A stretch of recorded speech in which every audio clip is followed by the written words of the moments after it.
Welcome to the Miracle Hour podcast, where you can experience the life-changing message of healing, freedom, blessing, and salvation. As God's end-time prophet and apostle shares to you the heart of the Lord, here's our host, Apostle Renato D. Carillo. Now, ano po ba ang rapture?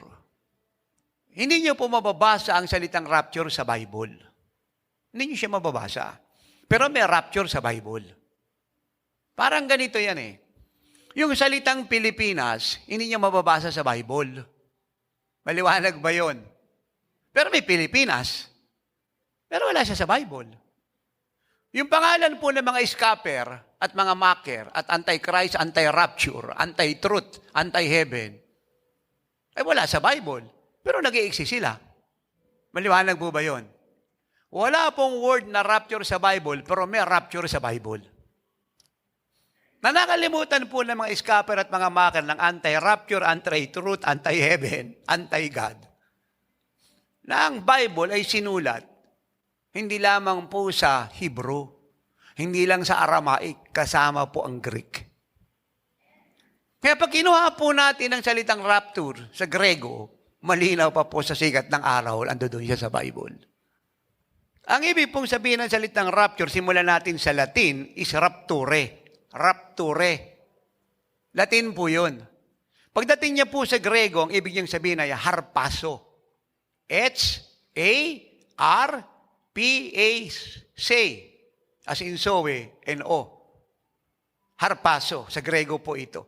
Ano po ang tawag sa kanya sa Latin? Rapture. Sa Grego? Harpaso. Na bago po ako magpatuloy, ang akin pong panalangin at advice sa inyong lahat, huwag lang kayo magsulat. Pilitin yung i-memorize ang teaching na ito. Basahin niyo araw-araw. Paulit-ulit. Dahil nasa panahon na po tayo ng rapture. Upang hindi lang ito mawaglit sa isip ninyo, kundi maidepensa inyo ang katotohanan para mas maraming pumasok sa langit. Lalo na ang ating pamilya. Amen. So siya po ay rapture sa salitang Latin, harpaso sa salitang Grego. At sa English, ito po ang ibig niyang sabihin. To be caught up. To be snatched. To be taken up. To be translated. To be filled with unspeakable joy. Now, isa-isahin po natin ito. To be caught up. So, ang ibig sabihin, mula rito, kukunin tayo. Mula sa lupa, kukunin tayo. Are you with me? Ikalawa, to be snatched, kagaya ng magnanakaw. Biglang dumating, hinablot yung pitaka. Amen, yung bag. Nung shopper, biglang hinablot yung kwintas. Amen. At wala na po yung hinablot, pati humablot, wala na rin. Yan po ang rapture. To be snatched, biglaan, apurahan, mabilisan. Ikatatlo, to be taken up. Mula rito, kukunin tayo pataas. Ikaapat, to be translated. So, babaguhin. Ano yung babaguhin sa atin? Yung ating katawan. Ito, papalitan siya ng katawan kagaya ng katawan ni Jesus. Are you with me? To be filled with unspeakable joy. So, mapupuno tayo ng kagalakang mahirap ipaliwanag na hindi pa natin naranasan pagmula nang maipanganak tayo nang pwede lang makapag-define ng gusto yung Diyos. But we experience that unspeakable joy. Yan po ang rapture. Now, watch me. Ano naman po ang ating mga dapat na maintindihan patungkol sa rapture o tinatawag po dating the any moment coming of our Lord Jesus Christ? Number one, the rapture or Christ coming is literal. Sabi po in Acts 1:9-11 ay ito. Now, when Jesus had spoken these things, while they watched, he was taken up, and a cloud received him out of their sight. Verse 10, and while they looked steadfastly toward heaven, as he went up, behold, two men stood by them in white apparel, who also said, Men of Galilee, why do you stand gazing up into heaven? The same Jesus. So, saan po galing si Jesus? Sa langit. Bago siya nagpunta sa lupa. At nang siya'y nabuhay mula sa mga patay, saan siya muling babalik? Bumalik? Sa langit.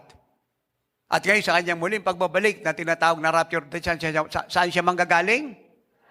Sa langit. So yun po, ibig sabihin ng the same Jesus. The same Jesus who was taken up from you into heaven will so come in like manner. Ano sa Tagalog yung like manner? Sa ganun ding kaparaanan, bagay o pangyayari. Will so come in like manner as you saw Him go into heaven. Question. Nakita po ba ng mga alagad si Jesus po yung umakyat sa langit? Nung ito po yung nakita nila, anong tawag doon? They saw Him literally ascending into heaven. Kaya kanya pong pagdating ay ano? Literal. At sa kanyang muling pagbaba, makikita naman natin siya sa ganong kaparaanan, the same Jesus, kung paano siya umakyat, ganon din siya bababa. Ang tawag din po doon na literal. Kaya number one na dapat nating malaman sa any moment rapture of the church, Christ coming is literal. Now, ano pong ibig sabihin ng salitang literal? Number one, it is free from exaggeration. Literal means true, actual. Literal means lacking imagination. Literal means real. Oh, I love that. Totoong totoo, real. Nangyari talaga. Literal means not going beyond the actual facts. And lastly, literal means accurate. Number two, His coming is urgent. 1 Thessalonians 4:17. Then, we who are alive and remain shall be caught up together with them in the clouds to meet the Lord in the air, and thus we shall always be with the Lord. Then, we who are alive and remain shall be caught up together. Nakuha niyo po yun. Yung salitang shall be caught up together ay nagpapaabot na ang kanyang pagdating ay urgent. Kasi bigla po tayong kinuha eh. Bigla. Walang sabi-sabi, walang paapaalam. Are you with me? May katatlo, His coming is suddenly. 1 Corinthians 15:52. In a moment, in the twinkling of an eye, at the last trumpet, for the trumpet will sound, and the dead will be raised incorruptible, and we shall be changed. Suddenly, 1 Corinthians 15:52. In a moment, in the twinkling of an eye. Ayun po. In a moment, it means suddenly. Amen. Di ba may mga term tayong ginagamit minsan na, pambihira ka naman kailangan mo pala ng tulong, wala ka malang abi-abiso, bigla ka na lang dumating. Ayan. Yun po ang rapture. Walang abiso, biglang sumulpot. Para magnanakaw, hindi na nagpapaalam. Iniwan mo lang yung cellphone mo dyan tumalikod ka lang ng konti Nung tingnan naman yung pinag-iwanan mo, wala na. Yun po ang rapture. In a moment, in the twinkling of an eye, hindi ka pa tapos kumurap, si Jesus bumaba na. Halimbawa lang po ito. Hindi ito dapat mangyari.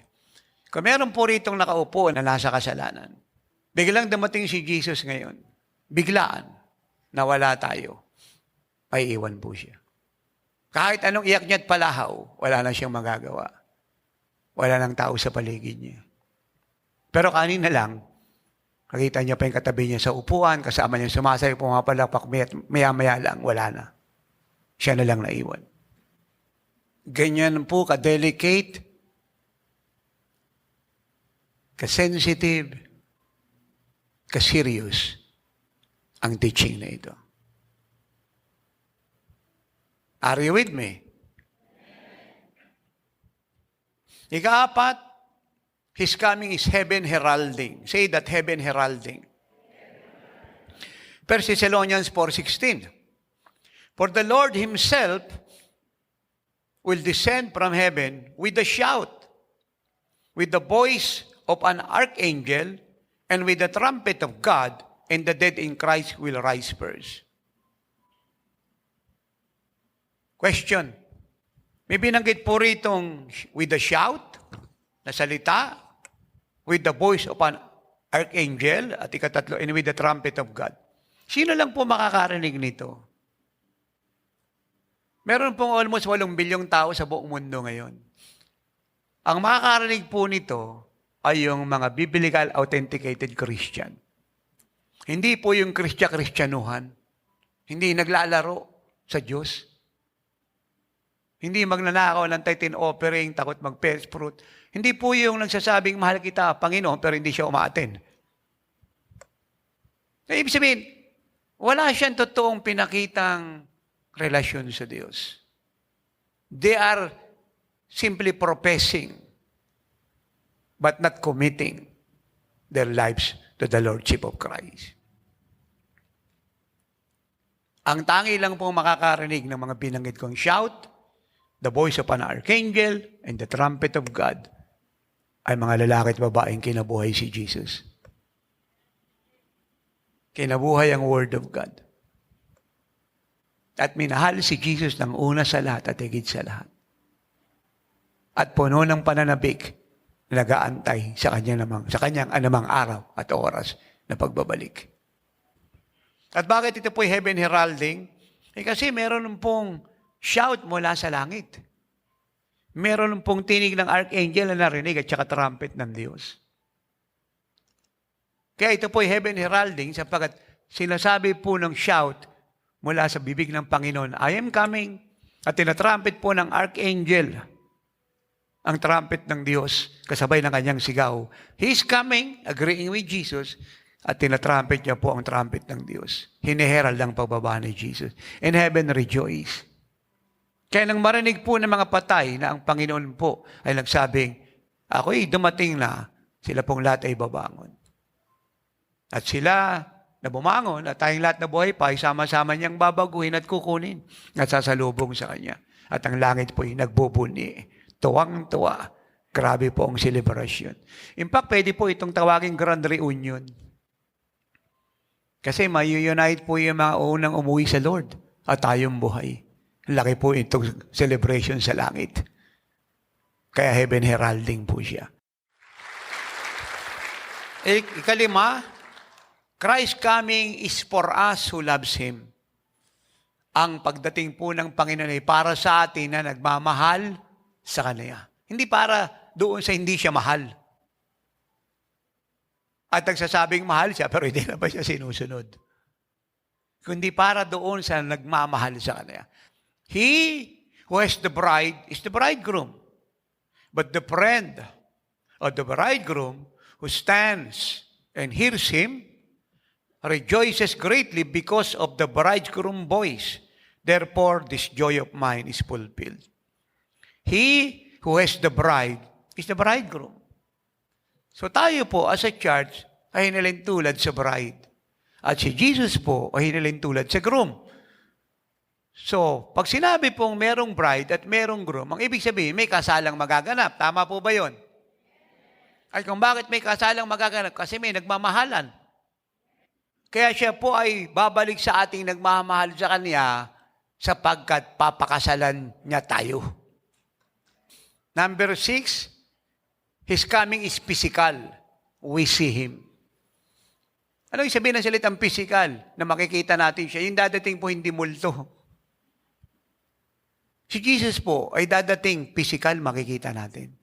May katawan. Makikita mo yung mukha. May kamay, may paa. Kaya lang, hindi po siya corruptible body, siya po spiritual, pero nakikita. Kaya nga sabi same Jesus eh. Kaya pag may bumaba at may sigaw na ako'y dumating na at sumang-ayon ng archangel kasama ng trumpet ng Diyos, siguradong si Jesus yun. Hindi pwedeng i-counterfeit dahil makikita natin siya. 1 John 3:1-3. Behold, what manner of love the Father has bestowed on us, that we should be called children of God. Now let us move on. Therefore, the world does not know us because it did not know Him. Verse 2. Beloved, now we are children of God, and it has not yet been revealed what we shall be, but we know that when He is revealed, we shall be like Him. We shall be like Him. So pag siya po'y dumating at makikita natin siya sa kanyang pagdating, magiging kagaya niya tayo. Ano po yung naging kagaya natin sa kanya? Yung kanya pong glorified body. Dahil yung katawan natin, papalitan, kagaya ng katawan niya. Makikita natin siya, makikita niya tayo. We see each other. His coming is physical. Are you with me? And lastly, number 7, His coming is imminent. Anong ibig sabihin ng salitang imminent? Any moment. Sa salitang Grego, isimplify ko po sa English. Nasa ulo natin. Gaya ng Bible na ito, anumang oras, babagsak. Na kahit saan siya pumunta, nasa ulo niya to. Tulog o gising, naglalakad, may kasama o wala, nasa ulo niya. Anumang oras, babagsak. Yan po ang rapture. Anumang oras si Jesus, bababa. Naunawaan niyo yun? Ganyan po siya. Kahalagang maintindihan niyo. Any moment. 1 Corinthians 15, verse 51. Behold, I tell you a mystery. We shall not all sleep, but we shall all be changed. Now, binanggit po rito ang salitang mystery. Ano po yung mystery rito? Yung pong rapture. Yung pong imminent return ni Jesus. Yung any moment na disappearing natin mula sa mundong ito. Bakit siya mystery? Tayo lang pong nakakaalam nun. Hindi siya alam ng hari na wala kay Jesus. Hindi siya alam ng presidente na wala kay Jesus. Ng emperador, ng bilyonaryo, ng United Nations. Even Israel. Even mga Jew na hindi po born again at wala kay Jesus. Hindi nila to alam. Kaya mystery ito sa kanila. Sa atin hindi. At ang kailawa pong meaning ng mystery rito ay ito. We shall not all sleep. Yung salita pong sleep, sila po yung mga umuwi na kay Kristo. Ano po yung natulog sa kanila? Yung katawan. Yung espiritu at kaluluwa nila ay buhay. Meron pong nagtuturo ng mali, ang tawag puro na soul sleep. S-O-U-L, soul sleep. Na pag namatay daw po yung member nila, ay natutulog yung kaluluwa. Wala sa Bible yun. Pag namatay ang isang tao at siya ala kay Kristo, either pumunta ka ng langit o tumuli ka ng impyerno. Hindi ka pwedeng matulog. Kasi pag nasa impyerno ka, sobrang init ng apoy doon, paano ka makakatulog doon? At kung nasa langit ka, walang namamatay doon, walang luha doon, walang lungkot, walang sakit, walang karamdaman. Ang nasa langit, puro kagalakan, paano ka makakatulog? Pero pwede kang tumulog. Pero ang pinag-uusapan dito, permanenteng tulog. Yun po ang ikalawang sinasabing mystery. Katatlo, but we shall all be changed. Lahat ng nakay Kristo. Pag sinabi natin ng salitang in Christ, at nabasa niyo po sa Bible yan, sinasabi kong nakay Kristo, ibig sabihin talaga nun, yun talagang kinabuhay si Kristo. Yun po ang meaning nun sa Bible. Hindi pwedeng sabihin, you are in Christ, o nakay Kristo ka, pero hindi nakita yung commitment mo, hindi nakita yung love mo, yung obedience mo. So wala kang pinakita na magandang katangian na dala ni Jesus. At hindi mo pinurob na si Kristo talaga ang Panginoon mo na naghari sa buhay mo. Kasi yun po ang ibig sabihin. Are you with me? Ano po ika-apat na mystery? Verse 52 of 1 Corinthians 15. In a moment, in the twinkling of an eye, at the last trumpet, for the trumpet will sound, and the dead will be raised incorruptible, and we shall be changed. Ano po yung kasunod na mystery? In a moment. Eh nga po yung salitang imminent. In the twinkling of an eye. Mawawala tayo. So ito po ang dapat nating maintindihan. patungkol sa rapture. Now, question. What are the purposes that there is a rapture of the church? Ano po yung mga kadahilan kung bakit merong rapture ng church? Now, pag sinabi natin yung salitang rapture, nakakonek po yan sa church. Kasi ang rapture ay para kanino? Para sa religious leader ba? No. Para ba sa mga denominational people? No. Para ba sa movement at coalition? No. Ang rapture po ay para kanino? Para sa church. Ano po ang meaning ng church? Ekkaleo, ekklesia. Amen. Ang sabihin, called out once, blood bought redeemed. Mga lalaki at babaeng pinanahanan ni Kristo na siya ang naging Panginoon. Mga lalaki at babaeng may espiritu ng Diyos. Pinanahanan ng salita niya. Kinontrol ng kanyang pagkapanginoon. Sino po may-ari ng church? According to Matthew 16, verse 18 and 19, sino po may-ari? Si Jesus. The church belong to God, who is the foundation, the owner, and the Lord of the church? Jesus Christ. Hindi yung pastor, hindi yung bishop, hindi yung chairman ng moving coalition, but God, our Lord Jesus Christ. So, it means the church belongs to whom? The church belongs to God, to Christ. Amen. At ano pong tawag sa church, sa kanyang metaphor? Bride. Amen. At ano pong tawag kay Jesus na siya niya pong metaphor? Groom. Anong ibig sabihin ng salitang metaphor? Comparison. Hinalintulad. Paliwanag po ba yun? Now, pag pinag-usapan po natin ang rapture, ito lang po yung mga chapter at verses na pumapatungkol sa rapture. Kinakailangan ko po itong i-clarify kasi po marami nagtuturo ng mali. Bigyan ko po kayo ng isang halimbawa.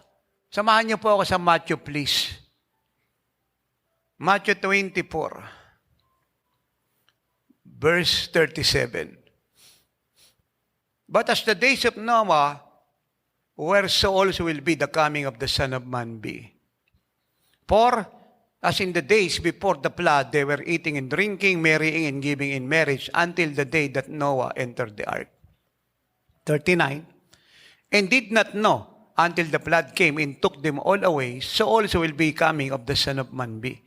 So rito po sinasabi, yung pagdating ng Panginoon ay hinalintulad sa panahon ni Noah. Ano po yung situation ng panahon ni Noah? May bagyo. May ulan.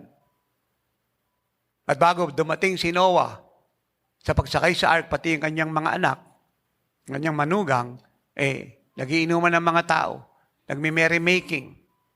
Sabihin natin nasa immorality, nasa flesh, nasa total disobedience, nasa sexual revolution, which is all perversion. Ang problema po ng marami, nang ito po in-interpret, kinunek sa rapture. Ang buong Matthew 24 po ay hindi po nagsasabi ng rapture. Ang sinasabi rito ay Great Tribulation period. At sa Great Tribulation period, bago po siya magtapos, bababa si Jesus. At yun po ang second coming. Are you with me? Nauna po yung pagkakaiba ng rapture sa second coming. Yung rapture para sa atin. Ang second coming para sa Israel at yung iba pang mga katotohanang babanggitin ko isa-isa mamaya na connected po sa pagpapaliwanag ko ngayon. Sa rapture, walang makakakita kay Jesus, tayo lang. Sa second coming, ang buong mundo makikita siya. Are you with me? Makikita siya ng Channel 2, mga television network, CNN, BBC, Russian TV, France TV, Australian TV, GMA7, TV5. Oras ng himala, hindi na nila makikita kasi wala na tayo rito eh. Are you with me? Iyon po ang pagkakaiba. Sa rapture, si Jesus, hindi bababa. Sabihin, hindi tatapak ang paa niya sa anumang lupa. Sa second coming, bababa siya. Tatapak ang paa niya. Are you with me? Kaya ito pong chapter na ito, it is nothing to do with the rapture. It is something to do with the second coming of Jesus Christ. Now, remember, ang sabi ko sa inyo kanina, pag pinag-usapan po natin ng rapture, ito lang po ang mga verses na patungkol sa rapture. Write this, please. John 14, 1-3. Are you writing? 1 Corinthians 15, 50 to 53. 1 Thessalonians 4, 13 to 18. 1 Thessalonians 1, 10. At yung binasa natin kanina, Acts 1, 9 to 11. Are you with me? So para maging mas malinaw po sa inyo, binanggit po doon yung baha, yung ulan, yung kasayahan, yung sexual immoral revolution. Yung po yung nagaganap sa Great Tribulation. Kasi yung judgment po ron marami. Yung mga bagyong dinadanas po natin ngayon, maliit pa po ito. At marami po nagtuturo ng mali at nagpa-prophecy ng mali na sinasabing nasa Great Tribulation na raw tayo kasi nga dumating na yung COVID. Lahat po yun ay mali. Mapangani po yung turo na yun. Sinasadya o hindi yung pong maniniwala ron, ay nilagay po nila yung kaluluwa nila sa isang alanganing kalagayan. Parang isang tao na yung isang paa niya po ay nasa bingit ng bangin. Anumang oras siya po ay babagsak. Dahil ang pundasyon niya ay mali. So weak. Pag ang pundasyon ng building po ay weak, madali siyang mag-crack. Kahit mahina ang lindol, magkukulap siya.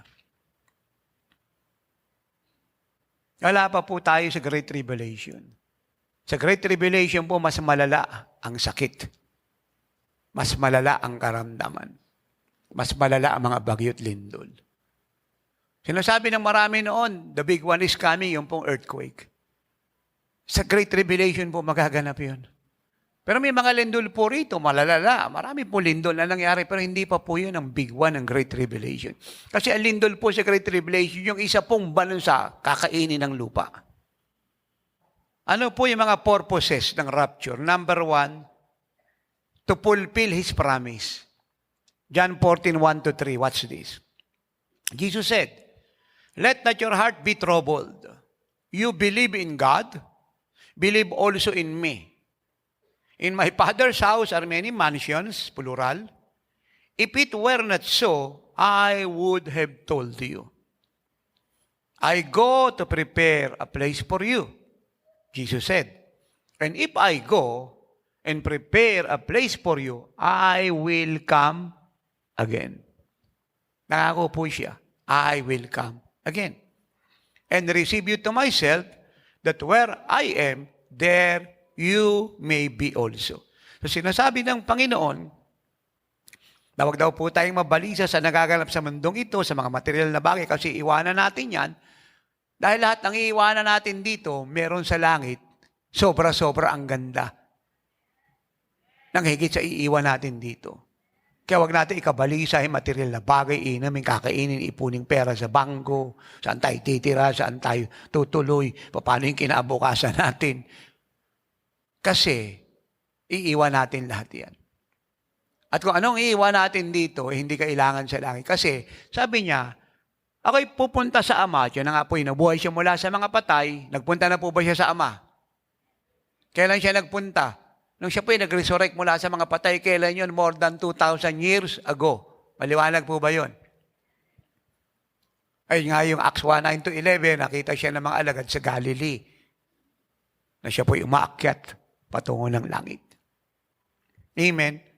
At nung siya po ay nagpunta na po sa kalangitan, ay naghanda na po siya ng lahat ng kailangan natin, mansyon natin, lahat ng kailangan natin, lahat ng laman ng mansyon natin, lahat ng kailangan natin, hinanda niya. So, nakaready na po ba ito lahat? At siya po'y nangako na pag ito'y na-ready ko na, muli akong bababa. Ano po yung tawag sa kanyang muling pagbaba? Rapture. Kailan magaganap yon? Anumang oras. Amen. So, ang rapture po, ang layunin niya is to fulfill Christ's promise that He will return. At hindi lang daw po siya babalik para kunin tayo at ma-enjoy po natin yung kanyang kingdom, but the same time, ito po ang sabi niyo, I love this. I will come again and receive you to myself, that where I am, there you may be also. Kasama na po natin siya habang panahon. Hindi na tayo magkaiba ng bahay. Number 2, reason or purposes for us to enjoy His kingdom. Dito sa mundong ito, wala tayong na-enjoy, kundi puro problema eh. Hanggang ngayon, namumroblema yung bansang ito at buong mundo. Kung sino may bakuna, walang bakuna.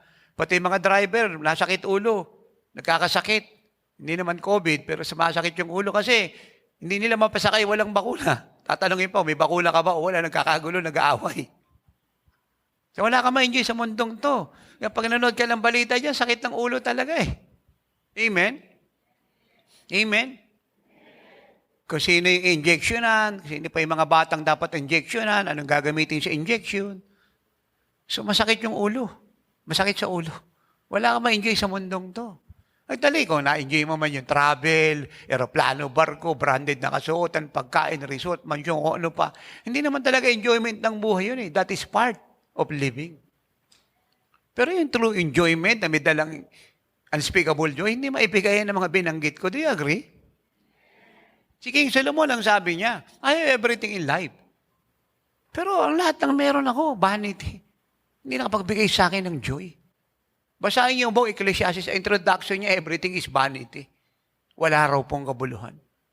And yet, grabe po yung yaman ni Haring Solomon, grabe talino, grabe yung kapangyarihan. Pero ang sabi niya, walang kabuluhan. At sa conclusion ng kanyang aklat, ang sabi niya sa Ecclesiastes 12:13 and 14, dalawa lang pala ang mahalaga sa mundong ito eh. Mahalin ng Diyos ng totoo at sundin lahat ng utos niya. Yan pala ang pinakabagandang buhay. Luke 12:32, Jesus said, do not fear, little flock, for it is your Father's good pleasure to give you the kingdom. Para kanino po ang kingdom? Ng Diyos? Para kanino? Wala may gusto rito. Para sa ating lahat. Kinarate po siya ng Diyos for us, for our pleasure. At yung kingdom po na tinutukoy dito, doon nakatira ang Diyos. Doon tayo lahat habang panahon. I-enjoy natin ito lahat. Walang tax, walang sakit, walang kahirapan, walang karamdaman, walang kalungkutan, walang tumatanda. Alam nyo, nakakasabik yung langit. Patagal ko na pong pinag-aaralan ng heaven eh. Hindi ko pa maituro kasi gusto ko talagang makonsume ako. Pero habang binabasa ko po siya, grabe yung kagalangan ko. Nanabik na po tayo sa langit. Yan yung bahay natin habang panahon. He will come and take us home so we can enjoy His kingdom. Number 3, so we can appear before the judgment seat of Christ. 2 Corinthians 5:9 and 10. And let me read this to you. Therefore, we make it our aim, whether present or absent, to be well-pleasing to Him. For we must all appear before the judgment seat of Christ, that each one may receive the things done in the body according to what he has done, whether good or bad. So pagkatapos po ng rapture, sa kalagitnaan po ng Great Tribulation na nagaganap sa mundo, ay judgment seat of Christ. Lahat po tayo harap kay Jesus. Lahat po tayo. Bata, matanda, lalaki at babae, may asawa, wala. Lahat tayo haharap. Lahat tayo. Hello.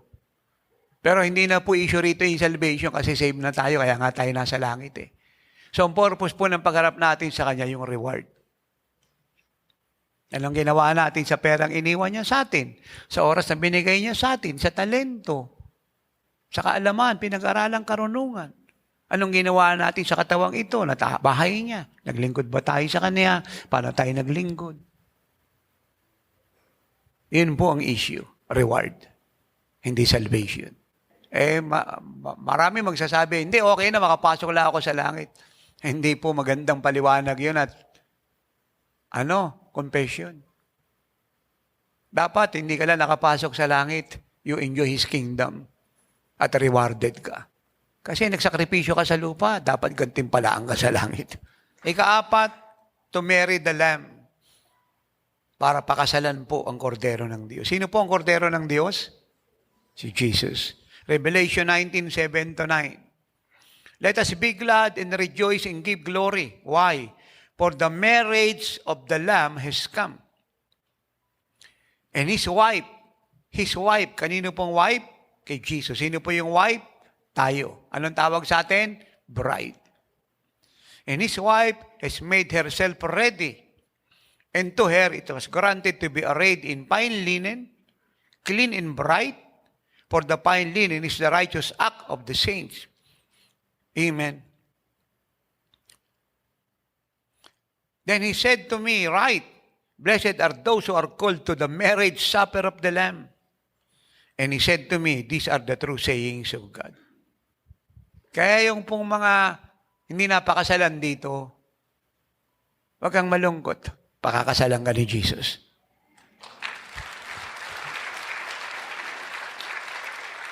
At yung hindi nakatagpo ng totoong pag-ibig sa boyfriend, girlfriend, o sino mang minahal niya, tapos na yung pagdurusa mo. Yung totoong pag-ibig na ibibigay ni Jesus sa iyo. Kaya ito po yung kasalang walang kagaya. Ando doon ang God the Father, ang God the Holy Spirit, ando doon yung billion angel, ikakasal po tayo kay Jesus. Isa lang po yung ayos nating lahat, nagliliwanag sa Kanya pong kalawalhati. Yung ating kasuotan po ay robe of righteousness. Grabe pong kagalakan sa langit ito. Parang nakita ko na kumakanta po yung archangel. Amen. Nagliliparan po yung mga seraphim, cherubim, yung mga ministering angel. Purihin pa yung nagmimisay, naanda na po yung wedding banquet. At yung pong mga warrior angel, wala munang gyera. Aatin muna sila ng wedding. Number 5, so we can return with Him. Jude 1:14-15. Ito po yung nakita po ni Jude. This is a prophetic revelation. Alam niyo, ang book of Jude, isang aklat lang po yan. The spirit of prophecy was all over Jude. And he write the prophetic word. At itong sabi niya in Jude 1:14-15. Now Enoch, the seventh from Adam, prophesied about this man, also saying, Behold, the Lord comes with 10,000 of His saints. Tayo po yun. The Lord comes with 10,000 of His saints to execute judgment on all, to convict all who are ungodly among them of all their ungodly deeds, which they have committed in an ungodly way, and of all the harsh things which ungodly sinners have spoken against Him. Kailangan tayo po i-rapture kasi hindi tayo pwedeng bumalik kasama niya malibang kunin muna tayo. So pagkatapos po ng judgment seat of Christ, marriage supper of the Lamb, masyado na pong matindi ang Great Tribulation sa mundong ito kasi 7 taon po yan. At bago po matapos ang Great Tribulation, o pagtatapos po ng Great Tribulation, patungo po sa Battle of Armageddon, bababa ang Panginoon. At tayo pong kinuha niya ay bababa kasama siya. Yung pong sabi po ng Revelation 19-11, nakasakay po ang Panginoon sa puting kabayo, at sa likod po ng puting kabayo, sinasakay niya maraming puting kabayo, milyon-milyon. Hindi ko alam kung may bilyon. Kasi hindi naman po sinabi yung number, no? Pero napakarami po niya. Yun po yung mga rapture saints. At yung po mga puting kabayong nakasunod sa isang kabayong puti na pinangunahan ni Jesus, ay may mga sakay, tayo po sakay nun.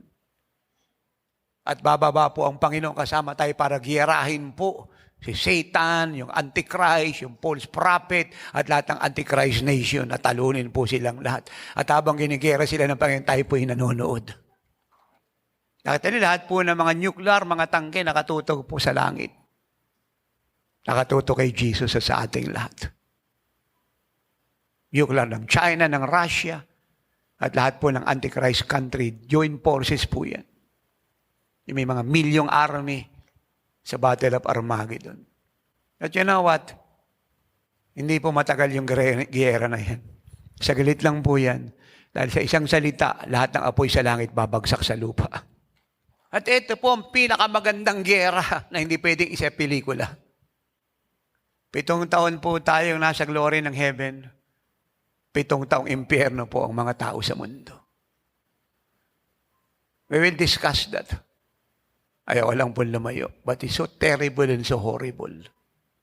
Pag ito naman po, binabasa ko at pinag-aaralan ko itong mga prophetic word na ito. I studied the Bible for 36 years. Miyak po ako. Aawa sa maiiwan. Lalo na po sa mga pastor, churches na naglalaro. Mga worldly, matigas ulo, ayaw makinig. Sarado isip, I cry a lot. Kasi napakahirap paintindihan mo yung prophecy at maintindihan eschatology. Ang Great Tribulation, hindi ka iiyak. Kasi kahit gusto nilang mamatay sa panahon, hindi sila mamamatay. Sobrang hirap. I-discuss ko po ng malinaw sa inyo yan. Kung anong klaseng impyerno po yan sa lupa. Nga lang, marami na pong namamatay sa takot. Impyerno na po sa kanila yung pangyari ngayon. Can you imagine? Great Tribulation pa. Si Cain, sabi ng Lord, kahit siya ka pumuntay, walang sasaling sa'yo. Wanderer po siya ng buong mundo. Yun po, ang isang istorya ng Great Tribulation. Lumalakad ang mga tao, almost baliw zombie, wala sa sarili. Hindi na nakaintindihan na nangyari. No one can explain what is happening. It's beyond their education, understanding. It's beyond their thinking. It's beyond their theology. It's beyond their dream. Ay kung meron man pong dream that is so wild, destructive, hellish dream. Now let me read to you Revelation 19:11-19. Now I saw heaven open, and behold, a white horse. Ito pa yung pinapaliwanag ko kanina pa. And he who sat on him was called Faithful and True. Sino po yung Faithful and True? Si Jesus. Pag nakita niyo po yung letter F na capital letter at yung T sa Bible, ang tinutukoy po nun palagi ay ang Diyos, si Jesus. Faithful and True. Pag maliit na G, si Satan po yun, false God. Pag malaki, that is God.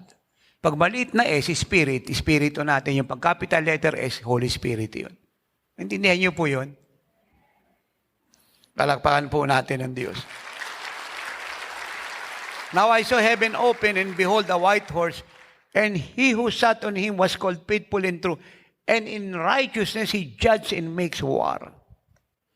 Bihira yung mabasa po yung salitang, the Lord judges and makes war.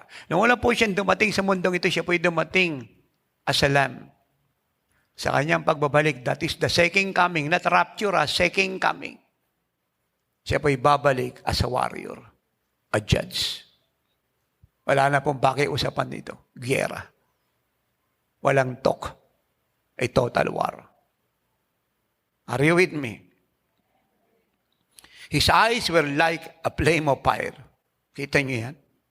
His eyes were like a flame of fire. Yung mata ng Lord naglalagablab. And on his head were many crowns. He had a name written that no one knew except himself. He was clothed with a robe dipped in blood, and his name is called the Word of God. And the armies in heaven, clothed in fine linen, white and clean, followed him on white horses. Sino po yung armies ng heaven? Clothed in fine linen, white and clean, following the Lord on white horses. Sino po yun? Tayo. Ano pong tawag doon sa atin? The raptured saints. Maliwanag po ba yun? So, huwag niyong kakalimutan yan. Verse 15, now out of his mouth goes a sharp sword, and with it he should strike the nations. Plural, buong mundo po ito. Lahat ng Antichrist nation. Alam niyo, meron pong, I think 200 nation na bumubuo ng United Nations. Yung isa po ay observant, at yun po ang Rome, Italy, pero siya po ay nasa loob ng Italy, at yun po ang Rome, observant po yun po yung Vatican. Observing things. Bihira po yung ganun eh. Na makikita lang natin yung Vatican, yung pinapakita niya po ay ibang-iba. At ito pong mga Antichrist nation na bumubuo po ng United Nation. Lahat po sila ay subject sa strike ng Panginoon. He should strike the nations. And He Himself will rule them with a rod of iron. He Himself treads the winepress of the fierceness and wrath of Almighty God. Ano yung salitang fierceness? Mahirap po itong i-describe. Pag kinuha niyo po ito sa original Greek, masyado po itong nakakakilabot. Kung kukunin niyo po ito sa dictionary, po pwede nating makuha yung meaning, pero hindi po yan yung complete meaning talaga. Pag kinuha mo ito sa original Greek, at sa revelation ng Holy Spirit, nakakatakot po siya. Yun po ang Jesus na makikita ng Antichrist nation. Are you with me? Ang ibig po sabihin, lahat po ng galit niya sa loob po ng mahabang panahon. Sabihin natin, for instance, 7,000 years. When time i-pour out sa mundo. Are you still there? Sinama-sama. At when time binuho sa panahon po ng Great Tribulation. On to the Battle of Armageddon.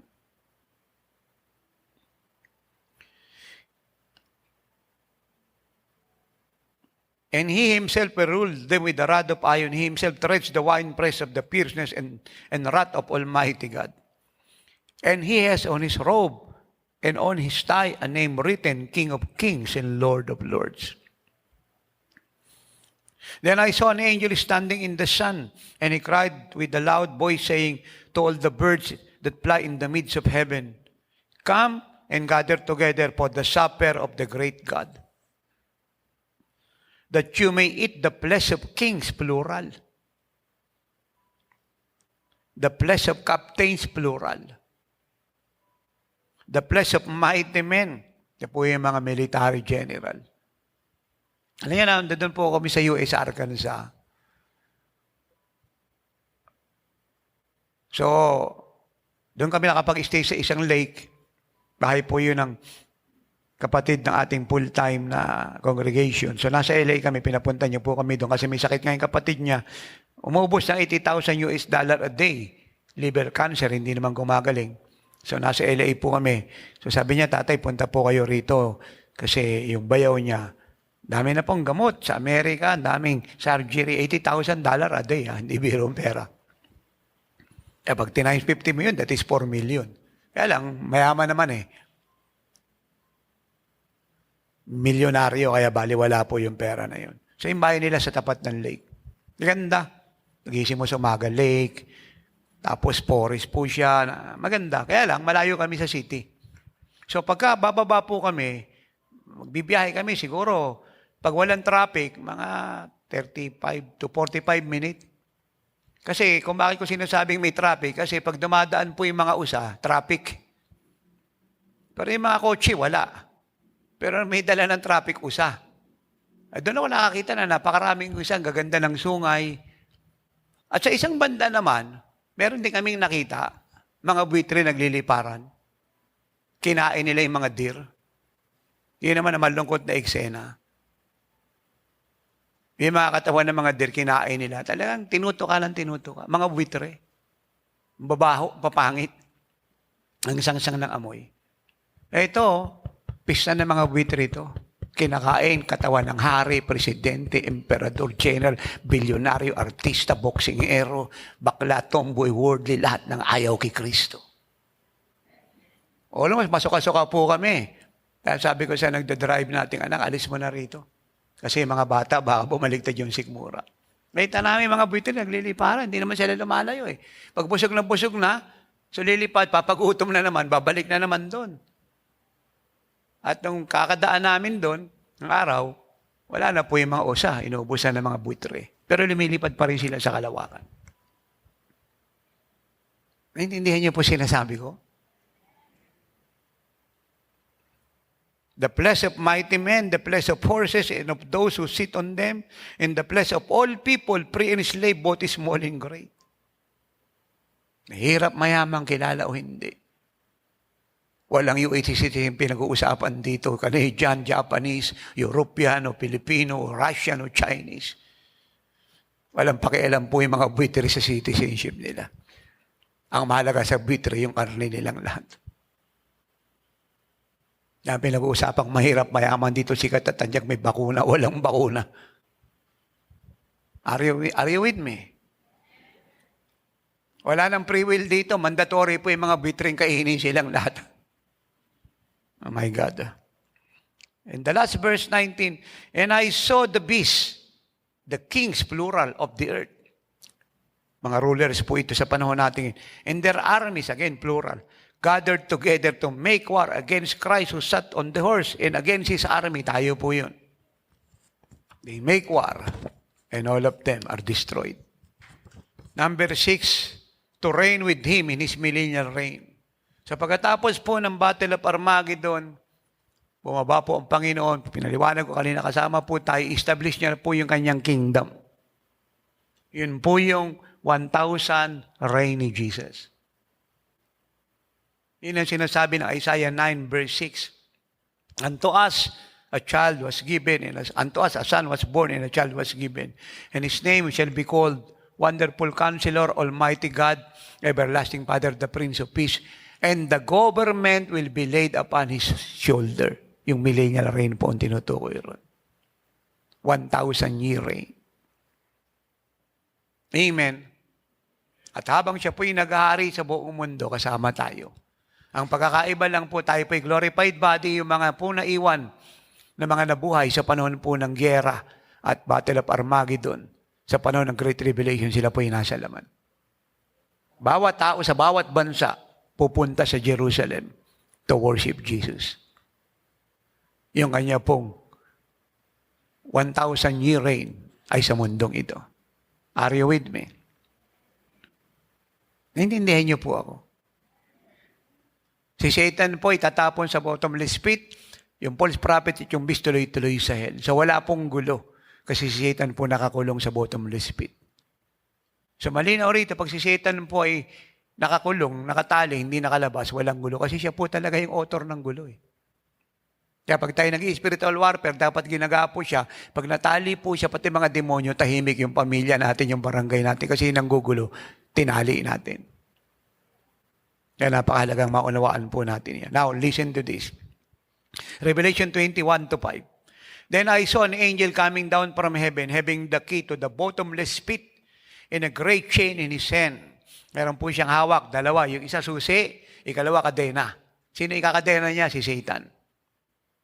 At para saan yung susi sa bottomless pit? Sasara niya. Habang si Satan po itinapon. Bottomless pit po, kalalimang walang hanggan. Alam niyo, nung tayo po nagpunta po ng Cyprus at saka Israel, nakita ko po yung pinagkulungan kay Apostle Paul. Likod niya, dagat.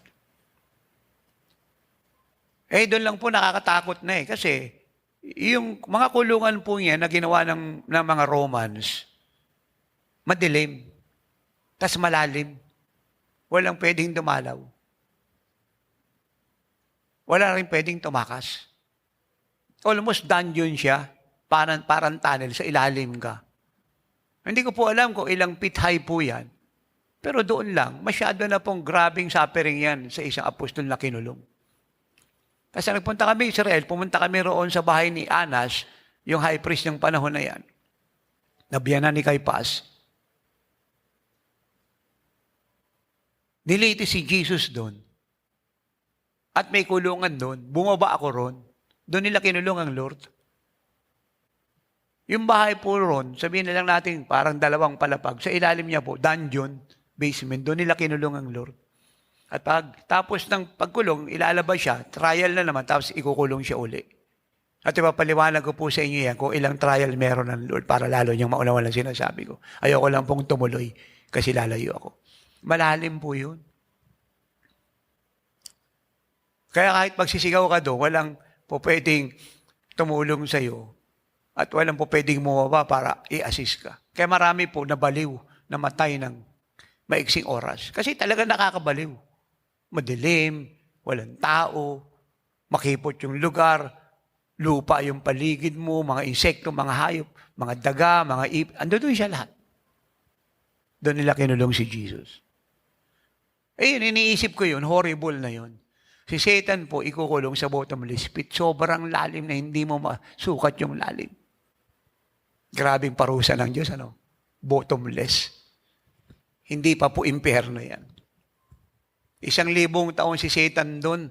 Baliw na baliw sa sama ng loob at galit. Nag-iisa, umuugol, umatingal kagaya ng ahasaw at buwaya at lahat na po ng pangit na hayop sa mundong ito. Yun ang ayos niya sa loob ng bottomless pit. 1,000 years po siya ron.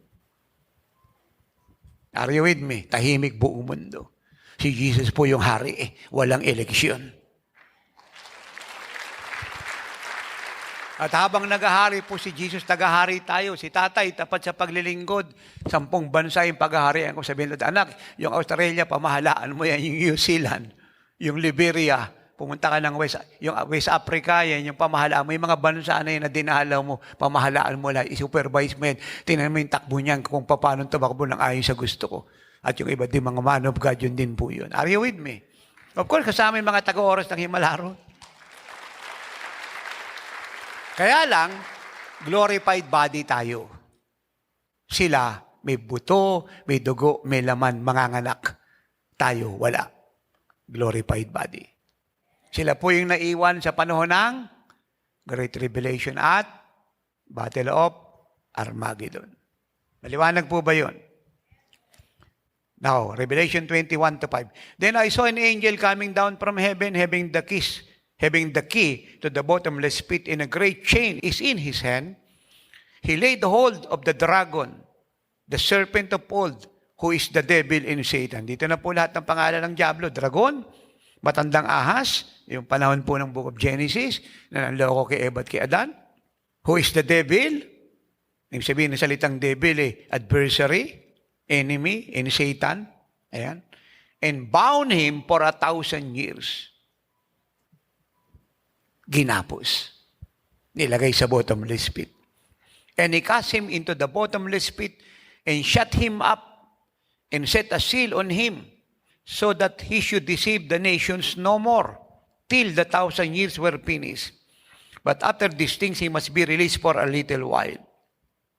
And I saw thrones, and they sat on them, and judgment was committed to them.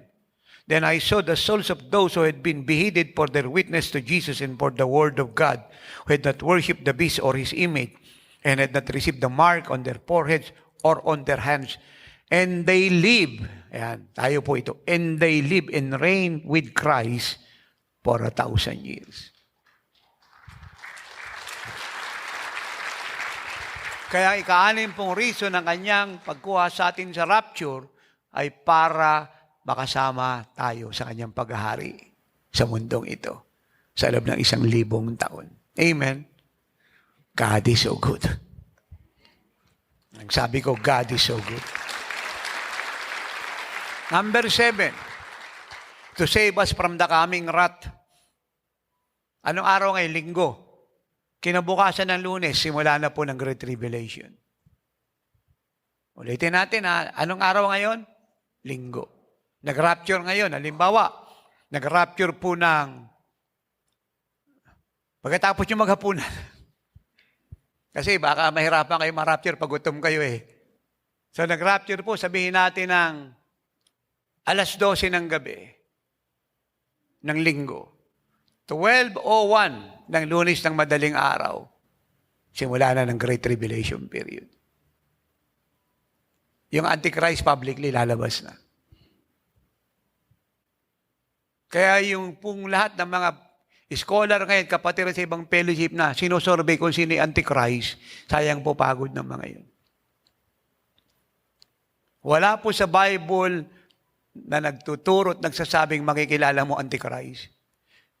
Siguro kung gusto nilang makilala talaga, maiwan sila. Pero wala akong bala kung maiwan dito. Wala akong panahon sa Antichrist. Pangit yan. Ang gusto natin si Christ. Ulitin ko po, gaano kahalaga sinasabi ko, hindi ako nagpapatawa. Gaano kahalaga? 12:00 ng gabi, nag-rapture ngayon.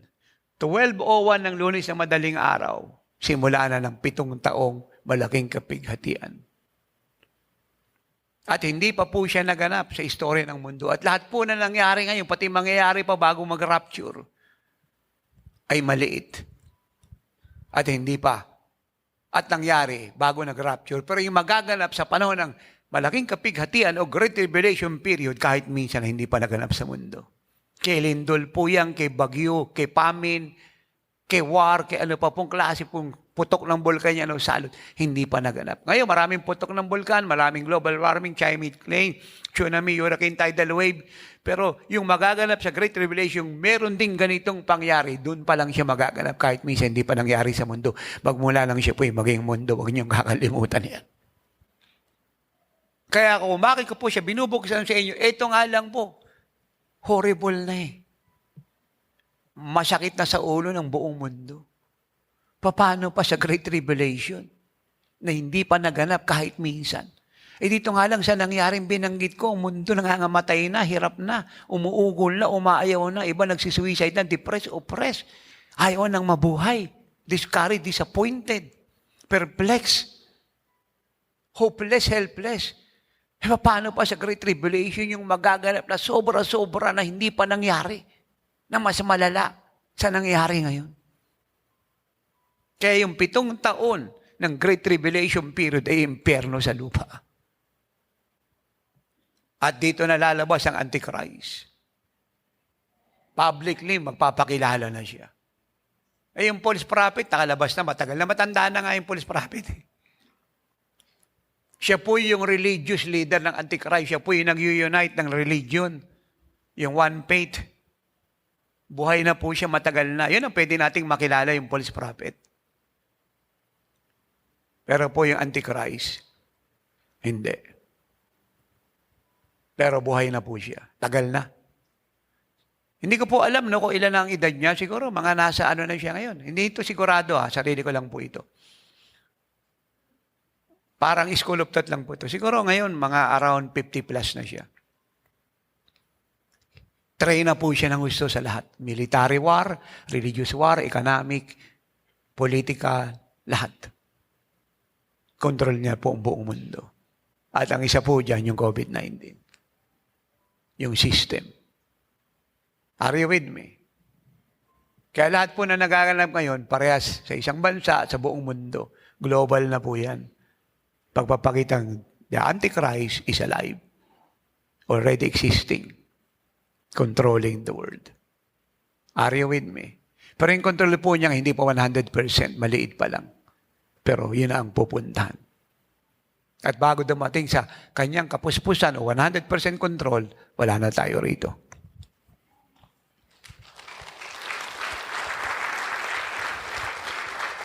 Ang nating kakalimutan yan. He will return and rapture us alive to save us from the coming wrath. Matthew 24:21. For then, there will be great tribulation. Ayan, sabihin natin lahat, great tribulation. Malaking kapighatian. Such as has not been since the beginning of the world until this time. Na hindi pa raw po naganap, pagmula ng mundo po'y lalangin. Can you imagine that? Magmula ng lalangin ng mundo, hindi pa siya nangyari. Pero magaganap sa Great Tribulation. 7 taon lang po yan. Pero impyerno sa lupa. Naku, hindi nga papaigsiin, Jesus said, walang maliligtas, even Israel and the elect. Such as has not been since the beginning of the world until this time, no, nor ever shall be. Amen. Alam niyo po kasi sa Great Tribulation, marami pong wrath ang mararanasan ng mga tao. Yung wrath ni Satan, yung wrath ng Antichrist, at yung pinakamabigat sa lahat na subject si Satan, pati Antichrist, ang false prophet at ang beast, ay ang wrath ng Diyos. Impyerno po talaga itong 7 taong to. Impyerno. Amen. Pag nakatakas sila sa kamay ng Antichrist, hindi sila nagpatatak, lapagutan sila ng ulo, di biro yun. Sila po yung mga martyr sa panahon ng Great Tribulation. Yung iba naman po, nakatakas sa kamay ng Antichrist, ayaw, pero hindi rin tumanggap kay Christ, purihin ang Panginoon. Sabi, ayaw patatak ng 666, pero hindi rin tumanggap kay Jesus. Mas malalang wrath yung mararanasan nun. Kung nakatakas sa wrath ng Antichrist, na mundok ng tago, hindi na hinabol ng Antichrist, pero sa wrath ng Diyos, hindi siya makakatakas. Inindihan niyo po ako. Grabe pong impyerno ito sa lupa. 1 Thessalonians 5, 9 and 10. For God did not appoint us to wrath, but to obtain salvation through our Lord Jesus Christ, who died for us, that whether we wake or sleep, we should live together with Him. So ba't ko po ito binabasa at ini-explain? Kasi marami nagtuturo na yung mga Kristiyano raw at church, dadaan ng Great Tribulation, at sa gitna ng Great Tribulation period, ang tawag po doon ay midrib, doon tayo mararapture. Yung ikalawa nagtuturo ng mali, pagtatapos daw ng Great Tribulation, saka dadating si Jesus, ang tawag naman doon ay post-trib, doon tayo mararapture. Mali po lahat yun. Yung po yung turong mapanganib, wag po tayong maniwala ron, impyerno pupuntahan mo pag pinaniwalaan mo yung turo na yan. Sakit ng ulo yan. At kung maligtas ka man, at prayer ko yun, ng buong Jesus Eye Shield, talagang you are saved by grace. Dumaan ka sa butas ng karayom kasi malinis puso mo. Pero alam niyo yung maling turo, nagdadala ng maling buhay yan eh. Dito maliwanag, for God did not appoint us to wrath. Hindi raw po tayo itinalaga ng Diyos sa parusa. Amen? Kaya bago dumating po yung mga parusa na itahatol sa panahon ng Great Tribulation o malaking kapighatian, aalis na tayo rito. Ang tawag po dyan, at yan po ang tamang eschatology, yan po ang tamang rapture doctrine, ay pre-trib. Ang ibig sabihin, tayo po ay pre-trib, yun po ang position natin, at ang pre-trib, ang ibig sabihin nun, wala na tayo rito bago dumating ang Great Tribulation. Ano po yung ikalawa? Mid-trib. Tama po ba yon? Sagutin niyo ko. Mali. Anong ibig sabihin ng mid-trib? Mararapture daw po ang church sa gitna ng Great Tribulation period. That is after 3.5 years. Kasi 7 years siya, hatiin mo sa gitna, sa dalawa 3.5. Mali po yun. Yung pinakahuling maling turo, ano yun? Post-trib. Na mararapture ang church pagkatapos ng Great Tribulation. Mali po lahat yun. Ang linaw ng Bible, na bago dumating ang Great Tribulation, wala na tayo rito. Ikalawa, 1 Thessalonians 1, verse 10. And to wait for His Son from heaven. Saan po galing si Jesus? Sa Davao ba? Sa South America? Saan? Sa langit. And to wait for His Son from heaven, whom He raised from the dead. Watch this. Even Jesus, who delivers us from the wrath to come.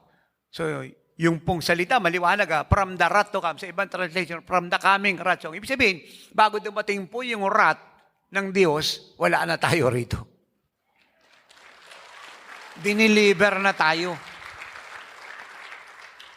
At yun din po yung sinasabi po ng Revelation 3:10. Mapakaganda po nito Actually, tatalakayin ko rin po ito. Kaya lang, ini-enjoy ko po ito talaga, sinasadya ko ito.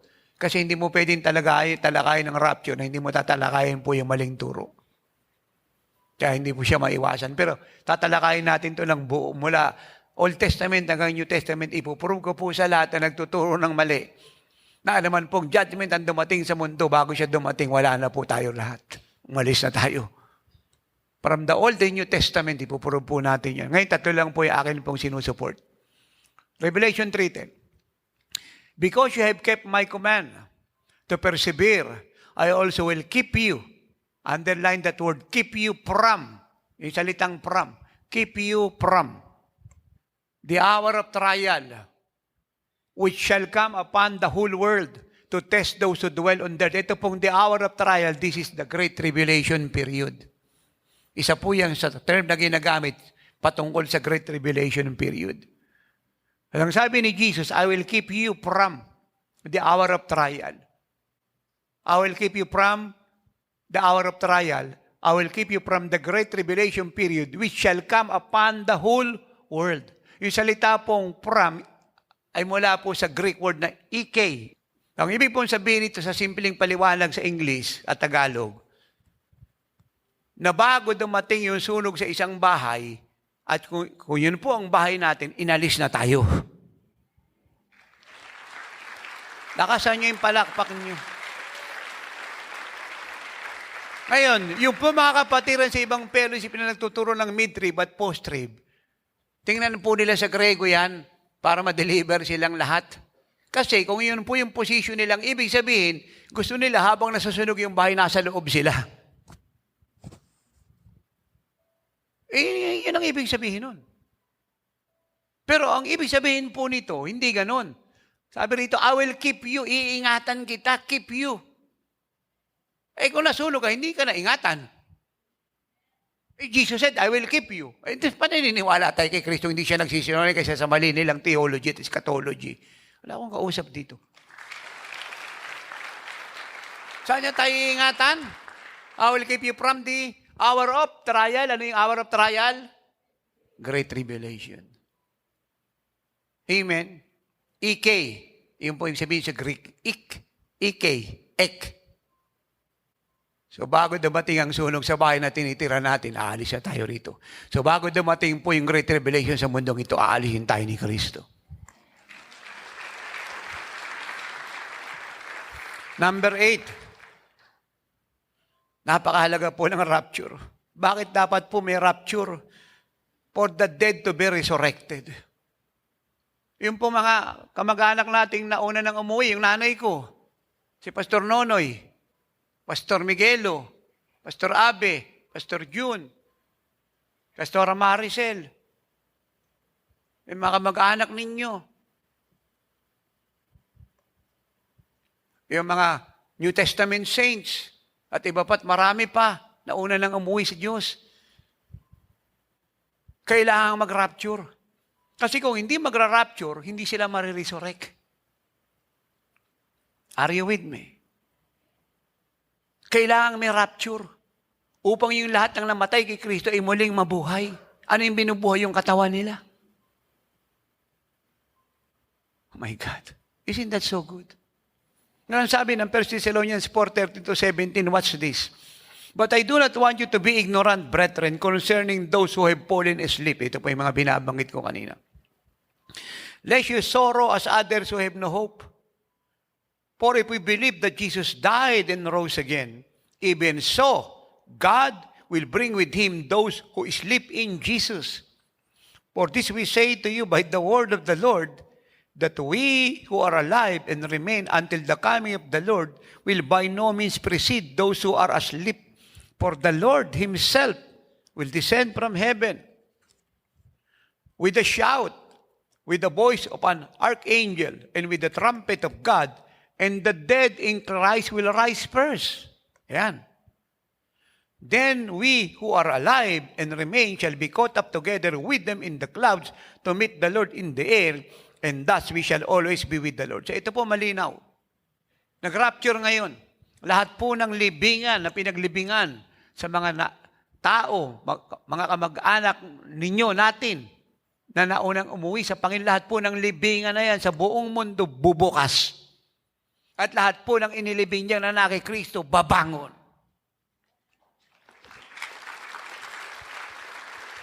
Amen.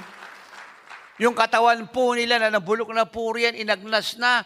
Yung iba po kiniremate ng ayaw nila, babangon po lahat yan, buuin ng Panginoon yan. Are you with me? Are you with me? Tatayo po yan. At yung espiritu po nila, kalilawang nasa langit, babalik po yan sa kanilang katawang na resurrect.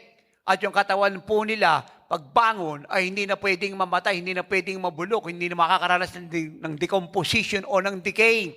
Sapagkat yung katawan po nila ay magiging kagaya ng katawan ng Panginoon nating lahat.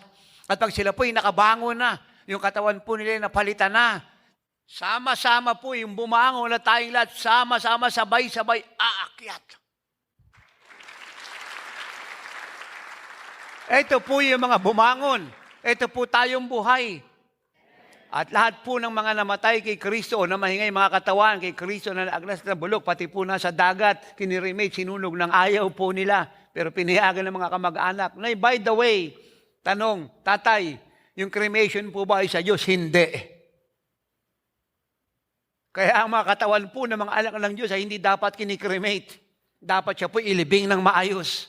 Ang nagkikremate po sa New Testament po ay mga pagano, mga occultic people, mga satanis. Yun po ang sabi ng Bible. At isang reason niya kung ba't pinapilipol ni Jesus sa Israel ang mga bansang nakapalibot sa kanila sapagkat sinusunog nila yung katawan ng pamilya nila. Hinahandog sa mga demonyo. Are you with me? Now, hindi natin sinisisi yung mga kababayan natin kung sila po yung nag-cremate. Sana maunawaan niyo po kung hindi ko kayo sinisisi, hindi ako laban sa inyo, hindi ako against. Kaya lang, ang sinasabi ko po yung faith namin. Yung belief namin sa Bible. Na ang katawan ng mga anak ng Diyos na kay Kristo hindi dapat sunugin, dapat siya po'y ilibing ng maayos sapagkat siya po'y bubuhayin.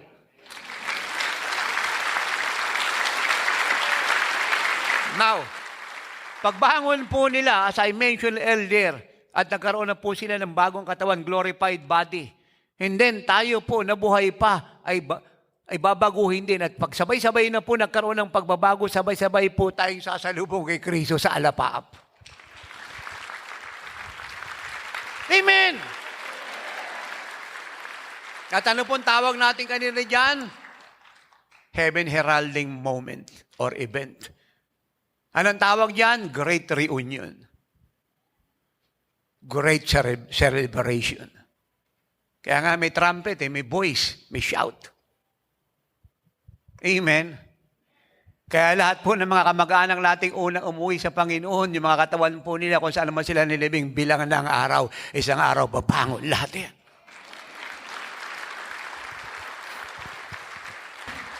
And lastly, to give us a new body like Christ's body. Para bigyan po tayo ng bagong katawan, kagaya ng katawan ni Kristo. Kaya po yung living like Jesus, totoo po ito sa lahat ng bagay. Kasi kung ano yung katawan ng Lord, yun din ang katawan natin. Ang sabi ko, ano si Kristo, yun tayo.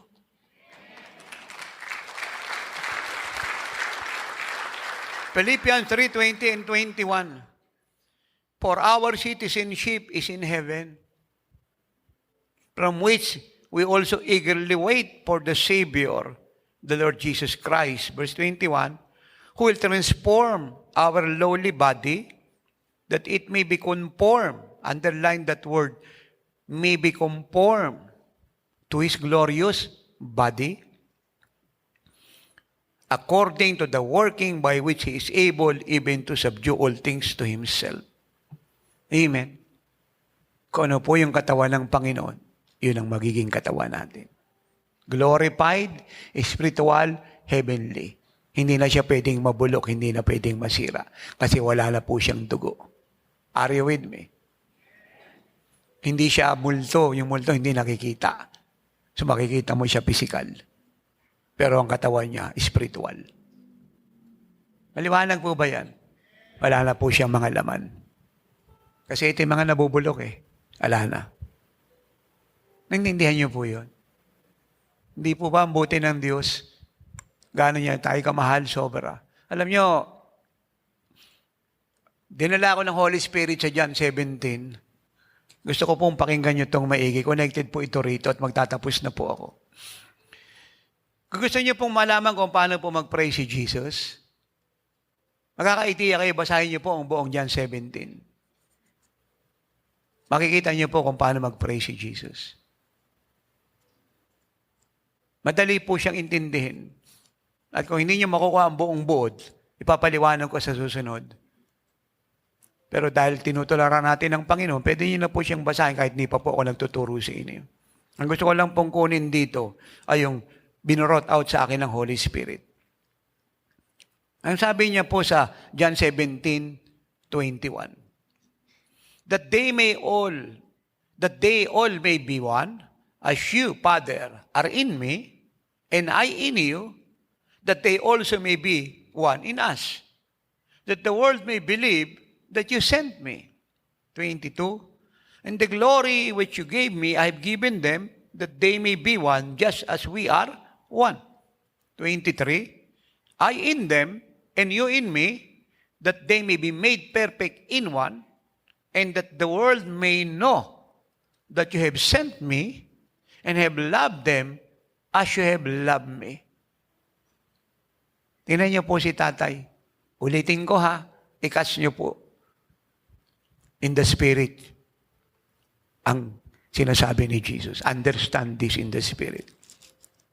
Verse 23. Dadandahanin ko Jesus said, I in them, and you in me, that they may be made perfect in one, and that the world may know Dadandahanin ko ha. That the world may know that you have sent me and have loved them, tayo po yun, and have loved them as you have loved me. Hindi po ba ito amazing?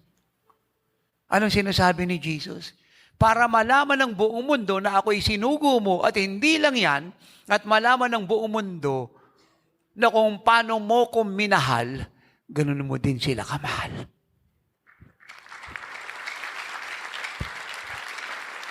Sino hindi magmamahal kay Jesus niyan?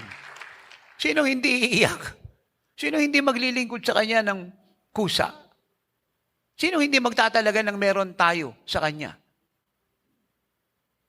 Kung naunawaan natin ito. Anong sinasabi niya, Ama? Kung paano mo ko minahal at kung gaano mo ako kamahal, salamat.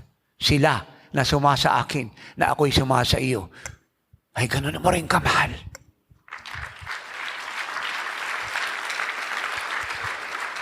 Parehas lang. Hindi ko po alam kung ayaw po na maraming bishop at pastor niyan. Hindi natin inaagaw ang posisyon ni Jesus, pero ito po ay literal na salita. Ama, kung paano mo ko minahal, ako'y sumasa iyo, ganun mo rin sila minahal na sumasa akin. At isang dahilan po yan, mga anak, mga iniibig, Jesus is our Shield Worldwide Ministries, Living Like Jesus Church, kung bakit yung katawan niya ay katawan din natin, kung ano meron siya, meron tayo, sapagkat kung paano siya minahal ng Ama, ganun din tayo minahal ng Ama. Hallelujah. Amen. Sa isang kisap mata, ang ating katawan ay magiging kagaya ng katawan. Napakabuti po ng Diyos. Ito ang magaganap sa rapture. At ito ang dapat nating maintindihan kung bakit may rapture. Ano mga araw at oras ngayon ay pwedeng mangyari ang rapture. Kaya samantalahin natin ang pamumuhay kagaya ng Panginoong Hesus, pagliligtas ng mga kaluluwa. Punin natin ang buong Pilipinas ng patungkol kay Jesus upang ang Pilipinas ay maging Christian nation, not a vaccine nation, but a Christian nation, a Christ nation, a living like Jesus nation.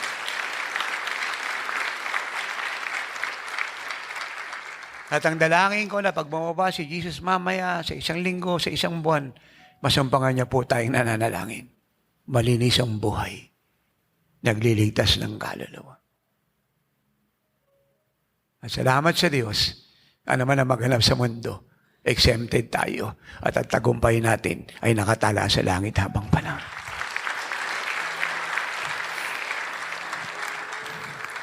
Salamat sa mga prayer ninyo na karunungan ng Diyos ay bumalot sa amin ni Nanay para mapamahalaan po ang mga property na yun, mga pera na yun, ang walang sayang. Dahil nakatanim po sa puso ko magmula noon hanggang ngayon, anumang sentiment dumating sa ministeryong ito ay pag-aari ng Diyos. Uulitin ko, ganito man kami ka-bless, wala kaming pag-aari ni Nanay dito. Kahit isa, lahat ay pag-aari ng Diyos. At isa na lang po ang joy natin dito. We must win the loss at any cost. And not only to full blast the mandate, but to finish the mandate at any cost. Hindi po tayo mag-i-struggle magtagumpay because we are born to win. At ito pong buhay ko at ministeryong ito, ay meron lang isang dahilan kung bakit nakatayo. Isa lang ang dahilan. The mandate. Magliligtas tayo ng kaluluwa hanggang meron pa tayong maiksing panahon. Be committed to the Lord more than ever. For the rapture is about to take place. Thanks for listening to Miracle Hour Podcast. If you are blessed with our program and want to know more about the Lord, like us on our Facebook page at www.facebook.com/JIOSWM and subscribe to Jesus is Our Shield Worldwide Ministries YouTube channel. Our time is running out. Jesus is coming any moment. Apostle Renato D. Carrillo is mandated by God to bring the church to its full potential and to live like Jesus. Have a part in this end-time move of God. Pray, fast, and give to the work of the Lord. To God be all the glory.